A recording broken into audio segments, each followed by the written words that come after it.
Okay. Everyone ready? Thank you. Okay, I'm proud to be joined by Senators Murray, Smith, and Rosen.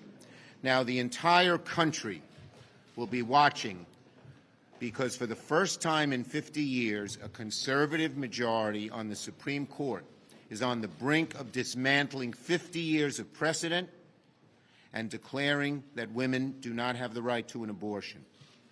This is a giant step backwards in the rights of women and the rights of Americans, one of the most giant steps backward that the court has ever taken, and this decision, if enacted, will live in infamy like several of their other decisions have.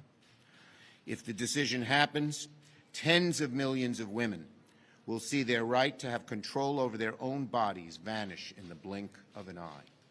Imagine 5 extreme justices telling 100 million American women how they should treat their bodies. The outrage among women is palpable and real, and the outrage directed against this court is deserved. MAGA Republican-controlled legislatures like Mississippi, Arizona, Texas, and Louisiana are racing to pass extreme anti-choice legislation that will send women's rights back into the Stone Age. No exceptions for rape, no exceptions for incest. And over the weekend, Leader McConnell said a nationwide ban on abortion was possible. Now, Republicans have talked about their dream to overturn Roe v. Wade for a long time, but now the MAGA Republicans have taken over. If the MAGA Republicans get their way, millions of women in America would no longer have power over their own bodies and their own lives. If the MAGA Republicans get their way, young girls will grow up in a world where if they become pregnant because of rape, they will have no choice but to carry their rapist's child. Can you imagine? Can you imagine? If the MAGA Republicans get their way, pregnant women could lose their lives because there will be no exception for the life of a mother if there's a dangerous complication in the pregnancy. If MAGA Republicans get their way, women and their health care providers could go to prison for life for their medical decisions. The price of this MAGA attack on women's rights will fall on every woman in the country and fall especially hard on the most vulnerable low-income Americans, black Americans, other minorities. And as you know, this is not an abstract exercise. For women, it is real and urgent as it gets. This is a 5-alarm fire, as Senator Murray has stated. Republicans are still trying to hide from this. Every day they look for a new diversion. Oh, the leak. Imagine 100 million women Americans' right to control their own bodies, and they're focused on a leak. Misplaced values, misplaced values. And they've tried to duck in many other ways. Oh, they point to this, they point to that.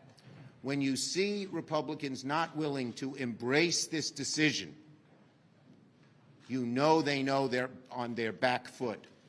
You know they know that this is not a decision that is favored by the American people and is not favored in history.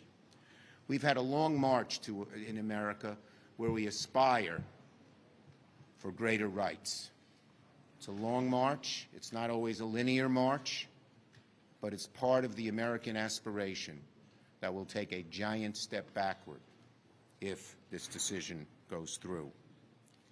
Americans don't want to go back to the time of dangerous back alley abortions, but we are making sure that every senator will have to vote, and every American will see how they voted.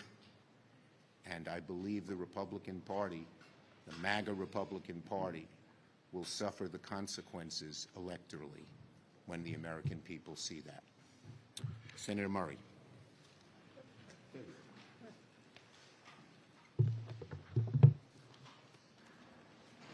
Thank you. Republicans have worked day in and day out for decades on end to overturn Roe v. Wade and end the constitutional right to abortion, which of course will not stop abortions. It will just stop safe abortions. And now the Supreme Court that they push so hard to fill with far-right anti-abortion judges is about to do just that. But this week, they keep trying to distract from the issue at hand, as if anything could possibly distract women across the country from the heartbreak and the outrage of knowing our daughters and our granddaughters could have fewer rights than we did. Let's be clear, Republicans want to force people to stay pregnant. They want to force them to give birth regardless of what that woman wants and regardless of her circumstance.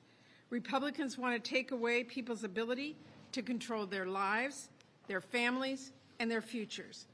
It is overwhelmingly unpopular and unthinkably frightening. There's just no distracting from that, and certainly not if Democrats have anything to say about it.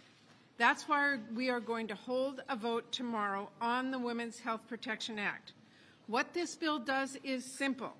It follows the Constitution and nearly half a century of precedent and gives patients the right to get an abortion no matter where in America that patient or doctor lives.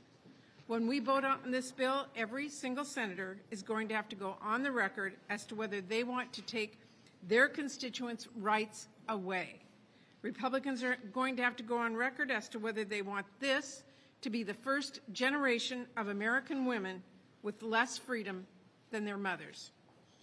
They can try all they want to distract from what's really at stake here, but the bottom line is, tomorrow they're going to have to vote.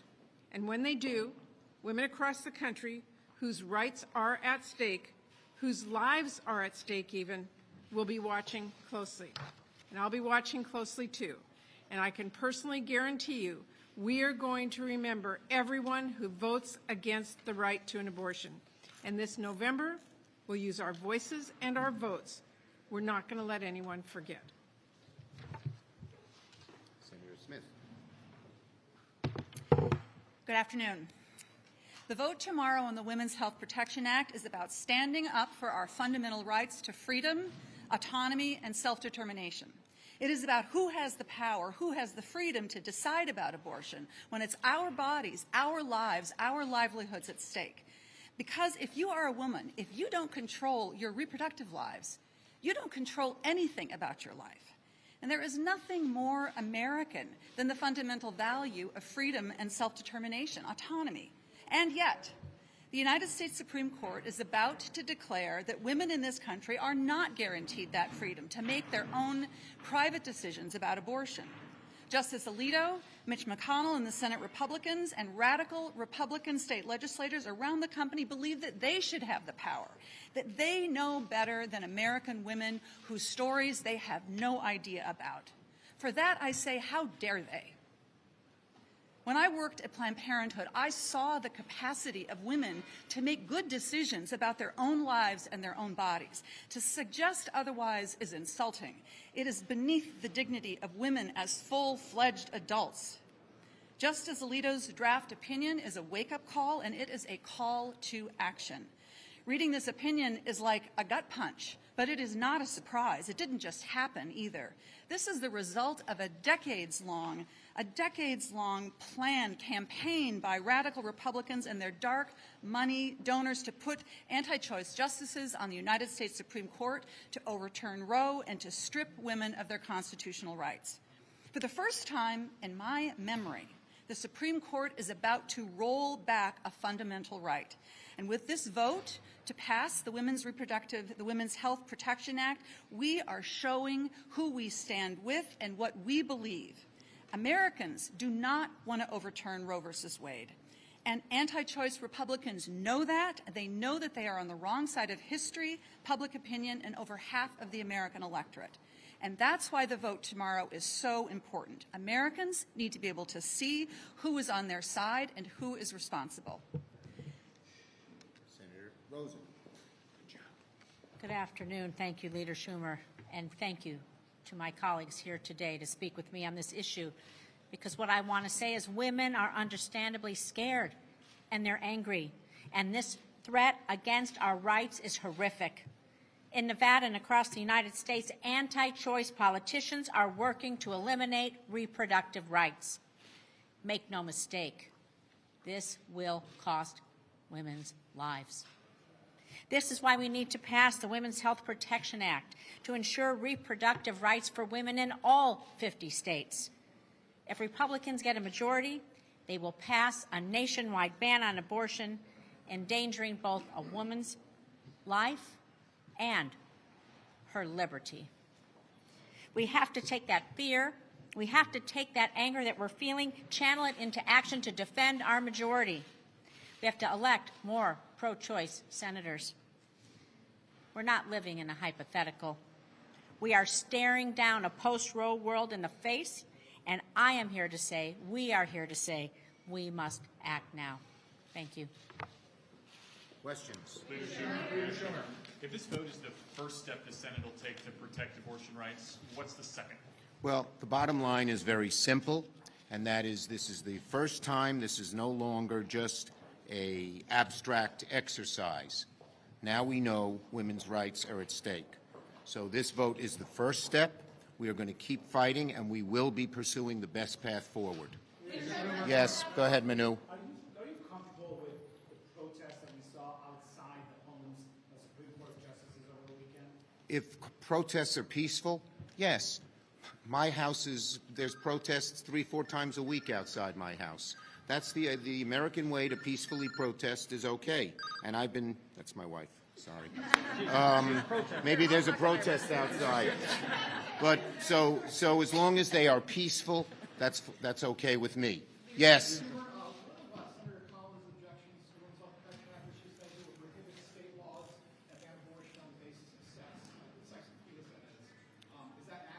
I don't even say that again. Sex. Look, our law is very simple. Our law is very, very simple. It keeps Roe in place. It keeps the protections that have been added to make sure that Roe is kept in place is there. Period. Yes, next. Well, I know he's meeting with a group of people today to discuss that, and we'll see what comes out. But if he can find executive actions that work and are legal, I would certainly welcome them. Leader, yes. Can you provide an update on the effort to ban congressional officials from trading stocks? Yes, we have had several meetings with the group of senators who are pursuing this, and we hope to have legislation and vote on it this year. Last one. Go ahead. Look, the bottom line is very simple.